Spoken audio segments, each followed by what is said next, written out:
చదివారు కదా, అర్థం కాలేదా? నీకు ఇప్పుడు పిఏ అవసరమా? అవును. షరతున్నాడుగా. అతను మీకు పిఏ, నాకు కాదు. నీకు వేరే పిఏ ఎందుకు? పిఏని ఎందుకు పెట్టుకుంటారు? మన షెడ్యూల్ డిజైన్ చేస్తాడని. అవసరం లేదు. అప్పుడు నన్ను మీ సీట్లో ఎందుకు కూర్చోబెట్టారు? తీసుకెళ్లి క్లర్క్ పక్కన కూర్చోబెట్టండి.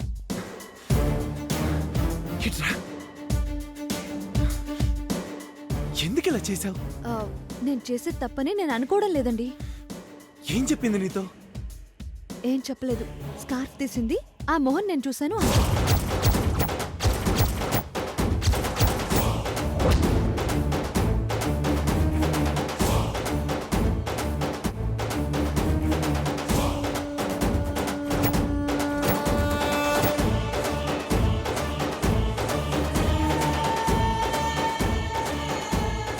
ఆ మొహం చూశాక ఖచ్చితంగా ఉద్యోగం ఇవ్వాలన్న కోరిక నాకు బలపడిందండి.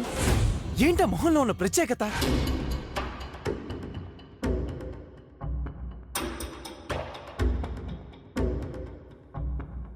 స్కార్ తీసే.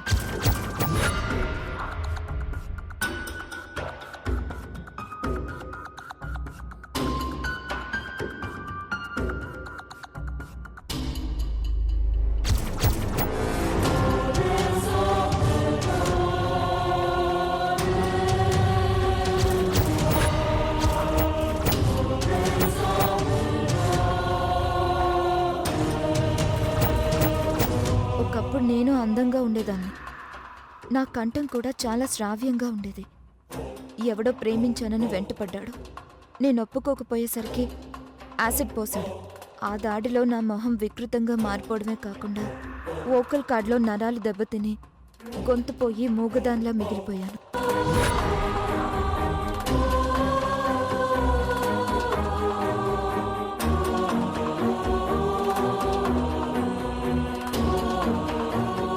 ఇంకో కొత్త కథ మొదలుపెట్టిందా? ఇప్పుడు చెప్పండి, ఇంత తెలిసాక కూడా నేను ప్రియకు ఉద్యోగం ఇవ్వకూడదా? ఇవ్వకూడదు. ఎవరు ఎలాంటి వారో మనకి తెలీదు. ఆమె చెప్పింది నిజమని మనకు నమ్మకం ఏంటి? కళ్ళారా చూసాక కూడా నమ్మకపోతే ఎలాగండి? మన కళ్ళు అన్నిసార్లు నిజం చెప్పవు. కానీ చూసిన దాన్ని మాత్రం ఉన్నదున్నట్టుగానే చూపిస్తాయి. నీకంత జాలిగా ఉంటే చెక్ బుక్ ఇస్తాను, చెక్ రాసివ్వు. ఆమె కాళ్ళ మీద ఆమె నిలబడటానికి ఎంతో కొంత సాయం చేద్దాం. అదే ఉద్యోగం ఇస్తే ఏమవుతుంది? నాకు ఆ మాత్రం అధికారం లేదా? నీకు అధికారం లేకపోతే ఆ సీట్లో నేను ఎందుకు కూర్చోబెడతాను? అసలు ఎందుకు మీరు ఇంత వాదిస్తున్నారు? నాకు అదంతా తెలీదండి. సంతకం చేస్తారా లేదా? ఒసే పిచ్చిదానా, నీకెలా చెప్పనే? దూరంగా ఉంటే కలవటం కుదరదని అది కావాలనే జాలి కథ చెప్పి నేను పుట్లో పడేసింది. అది మన కాపురానికి ఎసరు పెట్టడానికి వచ్చింది. నీకెలా చెప్పేది? రండి. సరే, పెన్నివ్వు.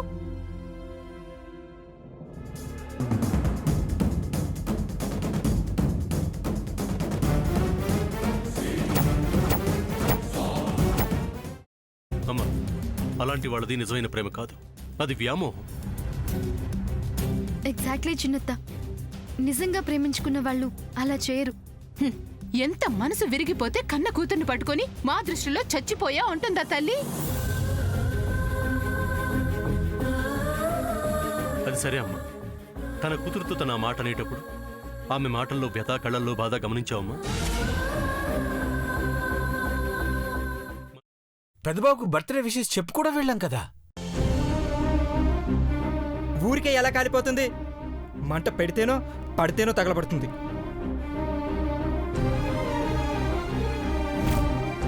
కరెక్ట్ చిన్నబాబు, నీకొచ్చినట్టే నాకు డౌట్ వచ్చింది. పార్వతే షర్టును తగలబెట్టిందనుకుంటా.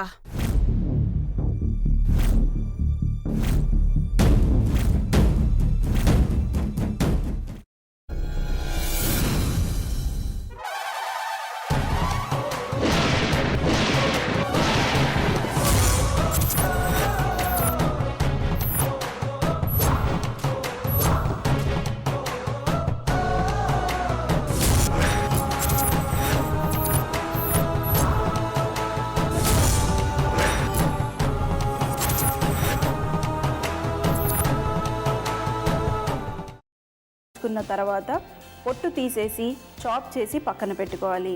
ఒక ప్యాన్లో కొద్దిగా నూనె వేడి చేసి అందులో ఆవాలు, మినప్పప్పు, శనగపప్పు, కరివేపాకు, సన్నగా తరిగి పెట్టుకున్న ఉల్లిపాయలు వేసుకుని 1 నిమిషం పాటు వేయించుకోవాలి. ఆ తర్వాత కాల్చి కట్ చేసి పెట్టుకున్న వంకాయని కూడా అందులో వేసుకుని బాగా మిక్స్ చేసి బౌల్లోకి ట్రాన్స్ఫర్ చేసుకుని అందులో తగినంత చిక్కటి పెరుగు లేదా పల్చటి పెరుగు వేసుకుని మిక్స్ చేసి అన్నంతో కానివ్వండి, చపాతీతో కానివ్వండి సర్వ్ చేసినా చాలా బాగుంటుంది.